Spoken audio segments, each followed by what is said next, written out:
दोस्तों,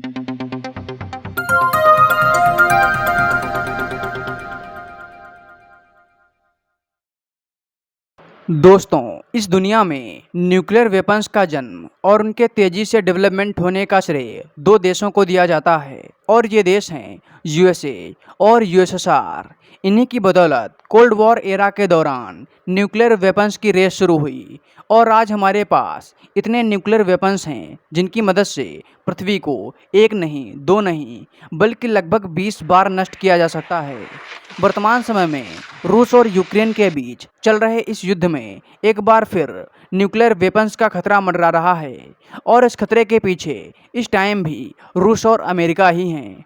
अगर 1995 में यूएसए ने यूक्रेन से न्यूक्लियर वेपन नष्ट न कराए होते तो शायद आज ये युद्ध ना होता, या ये भी कह सकते हैं कि अगर किसी देश के पास न्यूक्लियर वेपन्स हैं तो वो देश काफ़ी हद तक सुरक्षित है।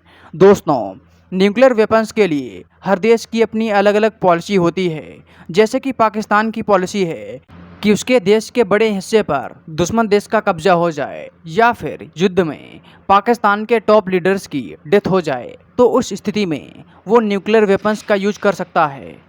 लेकिन पाकिस्तान जैसे देश की पॉलिसी पर भरोसा करना किसी भी देश के लिए डेंजरस हो सकता है।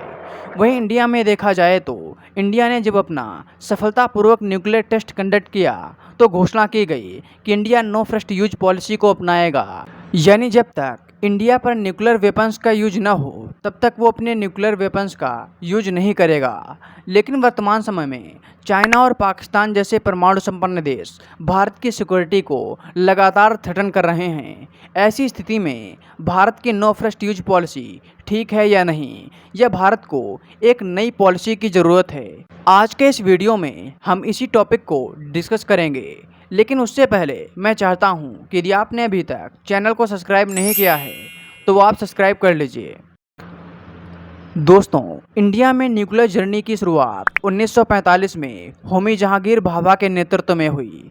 उस समय इंडिया का न्यूक्लियर एनर्जी प्रोग्राम एक सिविलियन प्रोग्राम था, वेपन से उसका कोई औचित्य नहीं था। जवाहरलाल नेहरू हमेशा से ही न्यूक्लियर वेपन्स के खिलाफ थे, लेकिन 1962 में कुछ ऐसा हुआ जिसने भारत को हिलाकर रख दिया। दरअसल चीन ने भारत पर हमला कर दिया था, जिसमें इंडिया की करारी हार हुई थी। इसके बाद 1964 में चीन ने अपना सफलतापूर्वक न्यूक्लियर टेस्ट कंडक्ट किया। इतना ही काफ़ी नहीं था कि 1965 में पाकिस्तान ने इंडिया पर अटैक कर दिया।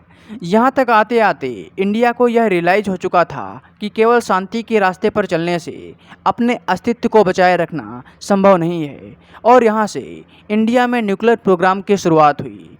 इंडिया के न्यूक्लियर प्रोग्राम में टर्निंग पॉइंट तब आया जब 1968 में एनपीटी पेश की गई थी।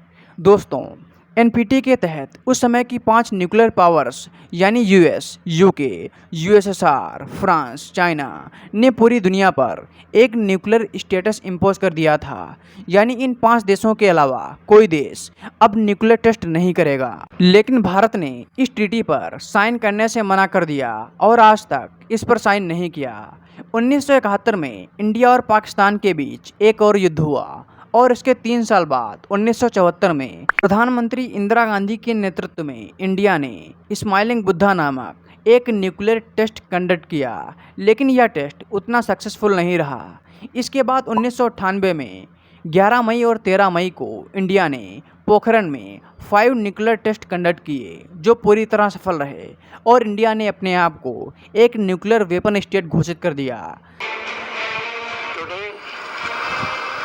At 15:45 hours,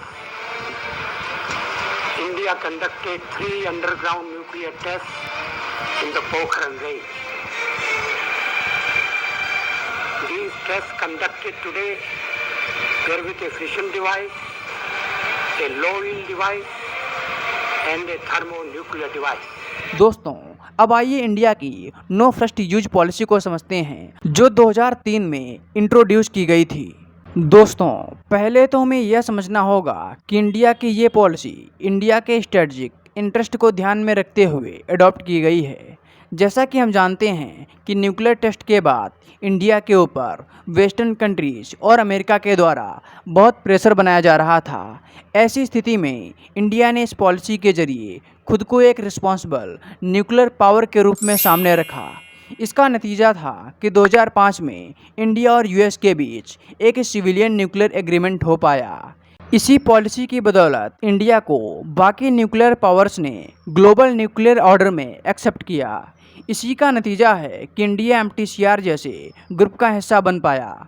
लेकिन दोस्तों, जैसे जैसे समय बदलता है वैसे वैसे हमारे थ्रेट्स और इंटरेस्ट भी बदलते हैं। इसी की बदौलत यह बात बार बार उठ रही है कि इंडिया को अपनी नो फर्स्ट यूज पॉलिसी को रिकंसीडर करना चाहिए। 2016 में farmer defence minister Manohar Parrikar और 2019 में राजनाथ सिंह के द्वारा इस चीज़ पर काफ़ी जोर भी दिया गया है। दोस्तों, चीन और पाकिस्तान भारत के लिए बहुत बड़ा सिक्योरिटी थ्रेट हैं, इसलिए इंडिया पर टू फ्रंट वार का खतरा हमेशा बना रहता है। दोस्तों, अगर चीन और पाकिस्तान के साथ एक साथ युद्ध हुआ और ये दोनों देश भारत पर हावी हुए तो इंडिया को इकोनॉमिक और मिलिट्री पॉइंट ऑफ व्यू से बहुत बड़ा नुकसान होगा। इसके अतिरिक्त इंडिया को अपना बहुत बड़ा भूभाग गंवाना भी पड़ सकता है।